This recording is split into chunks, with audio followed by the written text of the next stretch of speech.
Hey guys, it's Jackie from NerdMom's Life by Nerd Family, and today we're going to talk about something a little different. We're going to talk about why I hate AB5. No, I hate.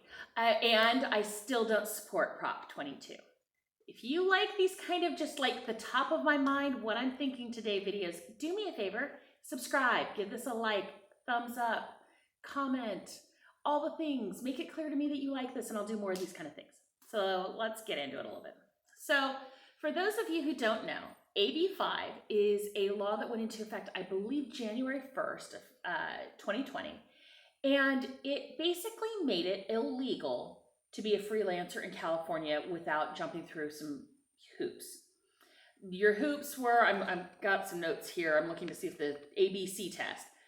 If your worker is free from control and direction of the hiring entity in connection with the performance of the work, both under contract for performance of the work and in fact, the worker performs work that is outside the usual course of the hiring entity's business, and we will be getting back to that point, and the worker is customarily engaged in an independent, established trade, occupation, or business of the same nature that involves the work performed. That is the only way that you can be an independent contractor in California when the law was written. And what that means, though, for a variety of people is, let's say you needed to make some extra money and you wanted to work for one of these companies that does signature matching for ballots and petitions and all that good stuff. Those are all independent contractors. Well, they're not hiring in California anymore. Let's say you're a journalist, or more appropriately, and my bigger concern, a content writer. And when I say content writer, the difference is I've written a variety of copy for companies that use it without my name. It can be a description for something in a catalog. It can be rewriting. I rewrote a grocery section for a grocery store, like a dairy section, things like that. They all go to a company who says, okay, we can give you content. And then they come to freelancers who provide content. You may have heard that there was an exemption put in. Well, there's lots of exemptions that have been put in. I can freelance contract for marketing all I want. That's fine. I can freelance on a variety of things. I believe I heard that they were trying to put tattoo artists in there. But if you write and you're a journalist, you are limited to 35 pieces to any one company. Now, why is this important? Well, because if you're a freelance writer, the magic is finding a client who wants a lot of your work. Now, that client could be your local newspaper. That client could be Vox. That client could be the New York Times. That client could just be a copy, we call them like copy houses and stuff, of they just process a lot of copy for different clients. And they limit that to 35 pieces. Well, some companies don't even want to play with California, and so they won't even consider hiring you. And I know it sounds like I'm just worried about writers. I'm not. This works for photographers. This works for anyone who does any kind of piecework kind of stuff as a side hustle or a main hustle to support your side hustle, whatever. California said no. Why has California said no?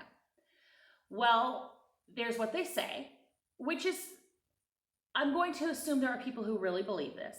And what they say is, you don't get benefits. You don't get the same protections as a contractor that you would get as an employee, meaning as an employee, you can't just really, even though we're an at-will employment state, you can't really just walk in and fire somebody for whatever reason. You have to have reasons. You can be part of the union. This will become important later. You have to make minimum wage per hour versus like I contract with some people and I give them a flat price. For this entire job, this is what I'm charging. I like working that way. It makes me happy. But for some people, they feel that they need to compete at such a level that they get nickeled and dimed out. Copywriting is a great example. Some copyright gigs can pay really, really well. Some pay a penny a word. And depending on how long it takes you to write is how much you make an hour. So all of that's come in. But what really pushed this were things like Lyft, Uber. I'm going to branch this out to Postmates and Instacart and all of these app-driven driving apps. Yes, app-driven driving apps. I see what I did there. And They are the ones that finally pushed California to have a fit about it. Now, have there been employers who have kept people as independent contractors so they didn't have to pay them certain wages and stuff? Of course. But I believe in a free market. I believe that if I'm willing to do a job for a certain price, I should be allowed to do a job for a certain price. You can always say no. Before you start saying how some people don't have the power to say no, okay, fine. But do you know who this really has seemed to impact the most? The lower wage workers and the moms who are working from home to help make ends meet. I personally need flexibility so that I can help my children with their calculus homework or take them to a science class or different things like that. I don't want a full-time real job. I don't even want a part-time real job. I want to work when I have time to work, which certain seasons is different. And that's my choice. The journalist issue, the 35 items per thing. What happened immediately is Vox came out and said how great this is for the worker, how this is going to ensure we are all protected by the nanny state. They may not have used the word nanny. Then, as soon as it went into effect, they proceeded to fire 300 freelancers in the state of California. Before this law even went into effect, different newspapers and publications started advertising for writers about California who live outside California. We can't even cover our own news here unless you're an employee because no one wants to futz with it. How the law is written is it's upon the employer to prove that you are not an employee or they get fined by the state. And no one wants to fight with it. So that brings us to Prop 22. And why am I against Prop 22? Look, lamos, you got us into this. What finally pushed all of this to really happen is the app-driven driving apps.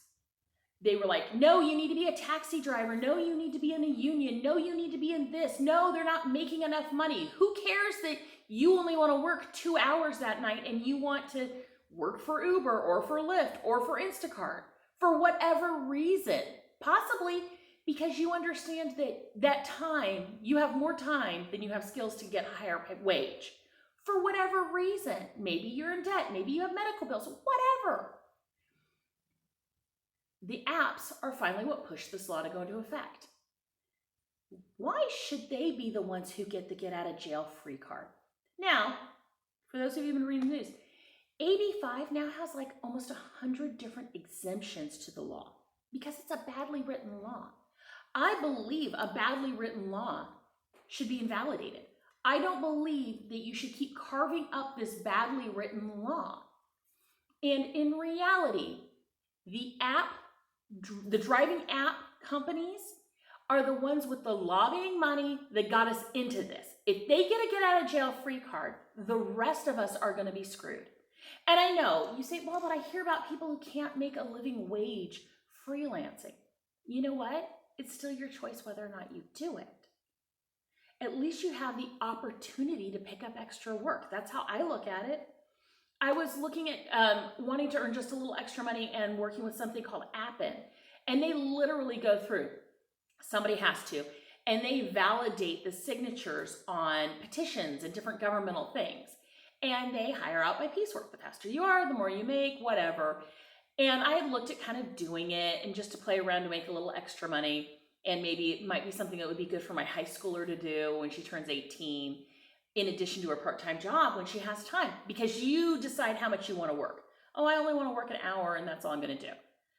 And Appen basically said, no, we're not coming close to California because their job is to validate these signatures and they contract to people. So therefore they are violating the California law.